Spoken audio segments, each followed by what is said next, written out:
ಸ್ನೇಹಿತರೆ ನಮಸ್ಕಾರ. ಫೆಬ್ರವರಿ 1 ಭಯಂಕರ ಹುಣ್ಣಿಮೆ ಮುಗಿದ ಮಧ್ಯರಾತ್ರಿಯಿಂದಲೇ ಈ 7 ರಾಶಿಯವರಿಗೆ ಸಂಪತ್ತಿನ ಮಹಾ ಮಳೆಯೇ ಸುರಿಯಲಿತ್ತು. ನೀವೇ ಕೋಟ್ಯಾಧಿಪತಿಗಳು. ತಿರುಪತಿ ತಿಮ್ಮಪ್ಪನ ಕೃಪಾಶೀರ್ವಾದ ನಿಮ್ಮ ಮೇಲೆ ಇರಲಿದೆ. ಹಾಗಾದ್ರೆ ಆ ಅದೃಷ್ಟವಂತ ರಾಶಿಗಳು ಯಾವುವು, ಅವುಗಳಿಗೇನೆಲ್ಲ ಲಾಭ ಸಿಗುತ್ತೆ ನೋಡೋಣ. ಅದಕ್ಕಿಂತ ಮೊದಲು ತಿರುಪತಿ ತಿಮ್ಮಪ್ಪನಿಗೆ ಭಕ್ತಿಯಿಂದ ಲೈಕ್ ಕೊಟ್ಟು ನಮ್ಮ ಪ್ರತಿದಿನ ದಿನ ಭವಿಷ್ಯ ತಿಳಿಯಲು ನಮ್ಮ ಚಾನೆಲ್ ಅನ್ನ ಸಬ್ಸ್ಕ್ರೈಬ್ ಮಾಡಿ. ಹಾಗೆ ಬೇಗನೆ ನಮ್ಮ ವಿಡಿಯೋದ ನೋಟಿಫಿಕೇಶನ್ ಪಡೆಯಲು ಬೆಲ್ ಬಟನ್ ಕ್ಲಿಕ್ ಮಾಡಿ ಆಲ್ ಅಂತ ಕ್ಲಿಕ್ ಮಾಡ್ಕೊಳ್ಳಿ. ಇನ್ನು ನಿಮ್ಮ ಜೀವನದ ಸಕಲ ಸಮಸ್ಯೆಗಳಾದಂತಹ ಸತಿಪತಿ ಕಲಹ, ಪ್ರೀತಿಯಲ್ಲಿ ಮೋಸ, ಭೂಮಿ ವಿಚಾರ, ಕೋರ್ಟ್ ಕೇಸ್, ವ್ಯಾಪಾರ, ಹಣಕಾಸಿನ ತೊಂದರೆ, ಸಾಲಬಾಧೆ, ಸ್ತ್ರೀಯರ ಗುಪ್ತ ಸಮಸ್ಯೆ, ಹೀಗೆ ಹಲವಾರು ಸಮಸ್ಯೆಗಳಿಗೆ ಶಾಶ್ವತ ಪರಿಹಾರ ಮಾಡಿಕೊಡ್ತಾರೆ. ಡಿಸ್ಪ್ಲೇ ಮೇಲೆ ಕಾಣ್ತಕ್ಕಂತ ಗುರೂಜಿ ನಂಬರ್ಗೆ ಒಮ್ಮೆ ಕರೆ ಮಾಡಿ ನೋಡಿ. ಹೌದು, ಈ ರಾಶಿಯವರಿಗೆ ಫೆಬ್ರವರಿ 1 ಭಯಂಕರ ಹುಣ್ಣಿಮೆ ಮುಗಿದ ಮಧ್ಯರಾತ್ರಿಯಿಂದಲೇ ಅತ್ಯಂತ ಲಾಭದ ದಿನಗಳು ಶುರುವಾಗುತ್ತೆ. ಸಂಪತ್ತಿನ ಮಹಾ ಮಳೆಯೇ ಸುರಿಯೋದ್ರ ಜೊತೆಗೆ ನೀವು ತಿರುಪತಿ ತಿಮ್ಮಪ್ಪನ ಕೃಪಾಶೀರ್ವಾದದಿಂದ ಕೋಟ್ಯಾಧಿಪತಿಗಳಾಗ್ತೀರಾ ಅಂತ ಹೇಳಬಹುದು. ನಿಮ್ಮ ಪ್ರಯತ್ನಗಳಿಗೆ ದುಪ್ಪಟ್ಟು ಲಾಭ ಈ ಸಮಯದಲ್ಲಿ ಸಿಗ್ತಾ ಹೋಗುತ್ತೆ. ಉದ್ಯೋಗದ ಸ್ಥಳದಲ್ಲಿ ನೀವು ಮಾಡುವ ಪ್ರತಿಯೊಂದು ಕಾರ್ಯಗಳು ಮೆಚ್ಚುಗೆಯನ್ನು ಪಡೆಯೋದು ಮಾತ್ರವಲ್ಲದೆ ಯಶಸ್ಸನ್ನ ತಂದುಕೊಡ್ತವೆ.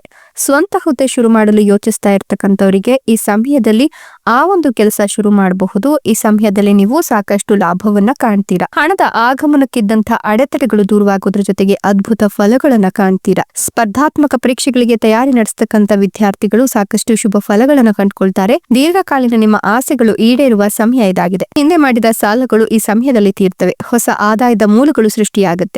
ದೀರ್ಘಕಾಲೀನ ಗುರಿಗಳು ಈಡೇರುವ ಸಮಯ ಇದಾಗಿತ್ತು. ಐಷಾರಾಮಿ ಜೀವನದ ಕನಸು ನನಸಾಗುತ್ತೆ. ಜೀವನದ ವಿವಿಧ ಕ್ಷೇತ್ರಗಳಲ್ಲಿ ಉತ್ತಮ ಫಲಿತಾಂಶಗಳನ್ನು ನೀವು ಕಾಣ್ತೀರಾ.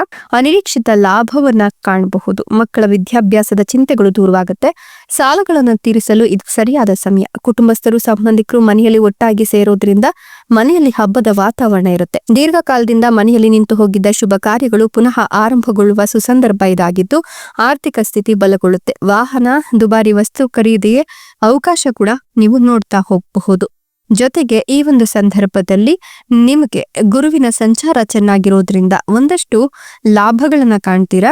ದೀರ್ಘಕಾಲದ ವಿವಾಹಾಕಾಂಕ್ಷಿಗಳಿಗೆ ಈ ಸಂದರ್ಭದಲ್ಲಿ ಉತ್ತಮ ವಧುವರರು ಸಿಗ್ತಾರೆ. ಸಮಸ್ಯೆಗಳನ್ನ ಎದುರಿಸಿ ನಿಲ್ಲುವ ಧೈರ್ಯ, ಕಿಚ್ಚು ನಿಮ್ಮಲ್ಲಿರುತ್ತೆ. ನಿಮ್ಮೆಲ್ಲ ಆಸೆಗಳು ಈಡೇರ್ತಕ್ಕಂಥ ಸಮಯ ಇವಾಗ ಬಂದಿದ್ದು. ಇದಕ್ಕಾಗಿ ನೀವು ಹೆಚ್ಚಿನ ಶ್ರಮವನ್ನು ವಹಿಸಬೇಕಾಗುತ್ತೆ. ಹೀಗಾಗಿ ನಿಮ್ಮೆಲ್ಲ ಪ್ರಯತ್ನಗಳಿಗೆ ಶೀಘ್ರದಲ್ಲೇ ಲಾಭವನ್ನ ನೀವು ನಿರೀಕ್ಷೆ ಮಾಡಬಹುದು. ಸಂಬಂಧಿಕರಿಂದ ಮೋಸ ಹೋಗುವ ಸಾಧ್ಯತೆ ಇದೆ. ಹಾಗಾಗಿ ಸ್ವಲ್ಪ ಹುಷಾರಾಗಿರಿ. ಆರ್ಥಿಕವಾಗಿ ನಿಮ್ಮ ಪ್ರಯತ್ನಗಳಿಗೆ ಫಲ ಸಿಗಲು ನೀವು ಹೆಚ್ಚು ಪ್ರಯತ್ನವನ್ನು ಮಾಡೋದ್ರಿಂದ ವಿವಿಧ ಕ್ಷೇತ್ರಗಳಲ್ಲಿ ನೀವು ಯಶಸ್ಸನ್ನ ಕಾಣ್ತೀರಾ. ವ್ಯವಹಾರವನ್ನು ಮಾಡಲು ಪ್ರಯತ್ನಗಳು ನಿರೀಕ್ಷೆಗಿಂತಲೂ ಅಧಿಕ ಲಾಭವನ್ನ ತಂದುಕೊಡುತ್ತೆ.